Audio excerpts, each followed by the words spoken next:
Well, opioid overdoses are spiking in southern Arizona, and today the United States' top diplomat visited Tucson to address the opioid crisis. News 4 Tucson's political specialist Eric Fink is live on the south side right now with more on the secretary's visit to our community. And so, Eric, it appears that the secretary says that the numbers are pretty alarming here. Angelique, Sean, Secretary Antony Blinken says there were about 100,000 overdoses in our country last year. He says of those, 75% were related to a synthetic drug like fentanyl. He calls this a national crisis.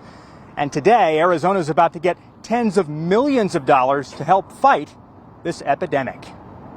Fentanyl. We see it affecting virtually every American community. Secretary of State Antony Blinken in our community today alongside Mayor Regina Romero and Pima County leaders discussing ways to fight the opioid crisis. Secretary Blinken says 40% of Americans know someone who's died from an opioid overdose. And he says a sizable amount of the fentanyl seized in this country flows right through our part of the southern border. 50% of the fentanyl seized in this country is coming from this area. And of that, I think we found that something like 75% of the individual pills have a lethal dose in them. So but we have to start at the very beginning of the supply chain and then work every piece of it along the way.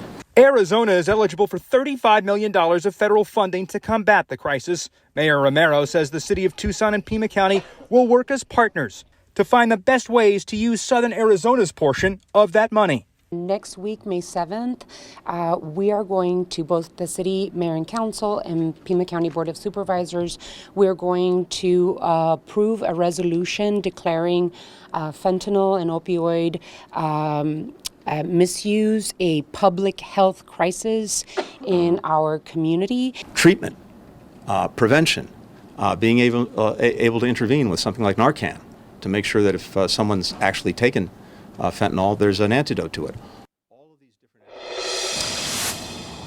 And Secretary Blinken started his week in Israel talking to Prime Minister Benjamin Netanyahu, pushing for a ceasefire deal and a deal to release the remaining Israeli hostages. We saw just several pro-Palestinian protesters today out here.